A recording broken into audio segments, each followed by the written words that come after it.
And who better to talk about the 80s than the singer from the greatest band of the decade, Neil Tennant. Hello, Head Shop Boys. Welcome. Hello. Tell our viewers, I know all your songs off by heart. I point out that looking at the film you just shown, that was all, there's like two 80s. You showed there Adam Ant and Tony Blair's Boy George and all the rest of it. All that stuff was the first half of the 80s. I think the two halves of the 80s had very different characters. We came up after Live Aid and all the rest of it. It was a very different era at that point. Let's Make Lots of Money. It's one of the famous songs. And it became a kind of comment on the 1980s as well, the loads of money culture. But when you look back now and you look at, say, the dot-com boom of the late 90s or the conspicuous consumption of London today, does that really make the 80s that different? Yeah, when you look back at the 80s, it was more amateurish. People were kind of making it up as they went along. Nowadays, everything is very, very professional. If you look at your ghastly, pop-idly X Factor things on the television, they're encouraging people to be super professional. In the 80s, what you had was your punks who came out of the street, out of the gutter, and made it up. And they suddenly thought, wouldn't it be great if you became stylish and sort of fashiony? And they created this new thing, which lasted till right towards the end of the 80s.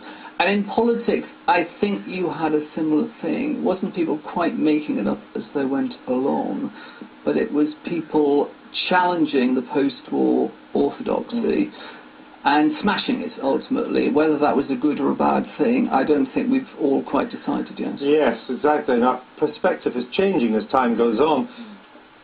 Something fundamental happened, though, for good or bad, as Neil Tennant says. It was a British history, modern history, in a way, is before the 80s and after the 80s. Yeah, actually, I think to a very large extent what Neil said would be true of politics as well. It was largely made up as we went along. Now, the 1979 manifesto did not mention privatisation. Exactly. Privatisation didn't get going until 1983. I think British Telecom wasn't privatised until 1984. So that was a kind of second half of the 80s thing. And it was only really because Michael Foot was elected Labour leader, and the Labour Party set off towards the left, that the Conservative Party had the chance to set off towards the right. It wouldn't have had that opportunity otherwise. And all this radicalism that we associated with Mrs. Thatcher, actually quite rightly, wasn't there at the beginning. The stuff at the beginning was extremely poor. So the 1980s had as big effect in the long run on the Labour Party as it had on the Conservatives. Oh, completely. Totally. And I mean, it's interesting, back to Stephen Fry's point about how things come round. Just as there's a sort of consensus that Mrs. Thatcher managed to establish about liberal economics and trade union power and all of those things, and we had to accept them.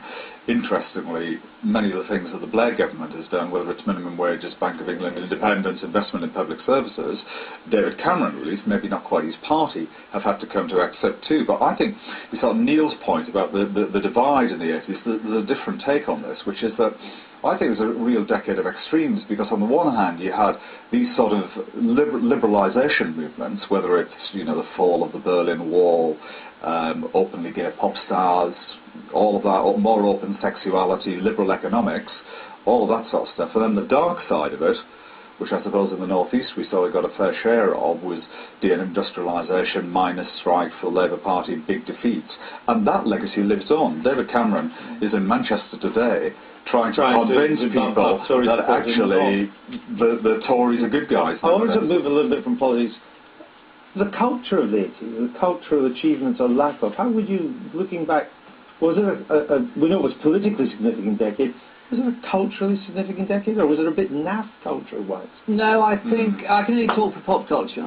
I think it was the last great era. I think it's now regarded in pop terms as well as the last great era of the pop song, when people felt that pop music could be adventurous, could change, could strive to bring new things into pop music.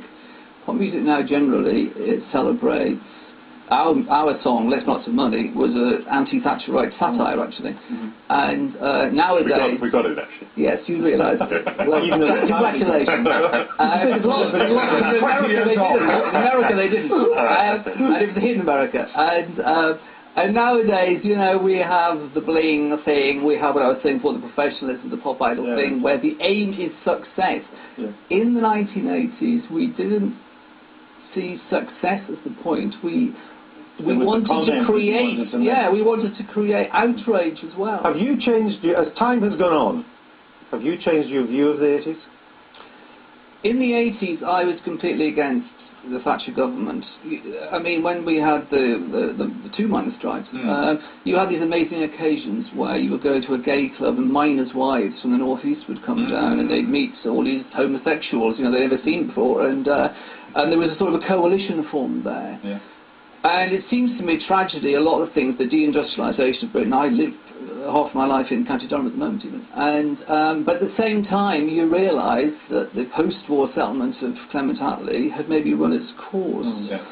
And governments, you know, you can't have a solution in the 1980s or in 2006 that you had in 1945. So everything has to change all the time. That is true, but I think that back to this sort of problem, the fact that the legacy of the 80s lives on politically, I think the feeling where you're from and where I'm from, and the problem that Cameron is having to confront today in the Northwest, is not just that these things were perceived to be unjust and unfair, but there was a sense in which the way that they were done was sort of callous and cavalier. But in a brutal way. And what it did was, it destroyed a sense of community.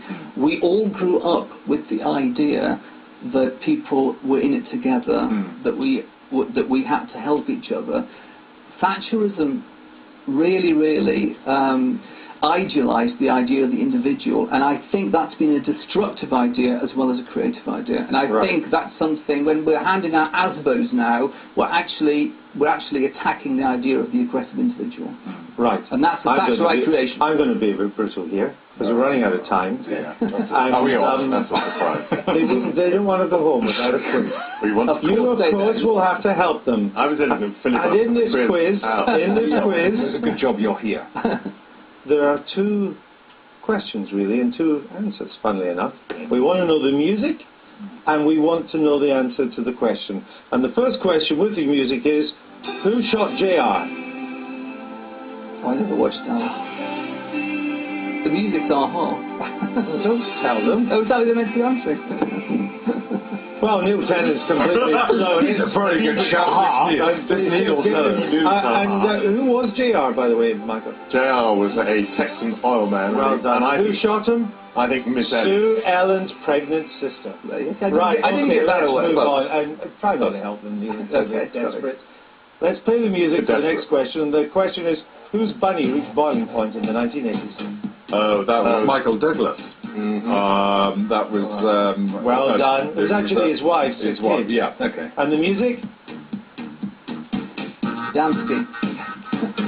Well done. Damsky, that's exactly... Have we got time for another? Featuring Seal.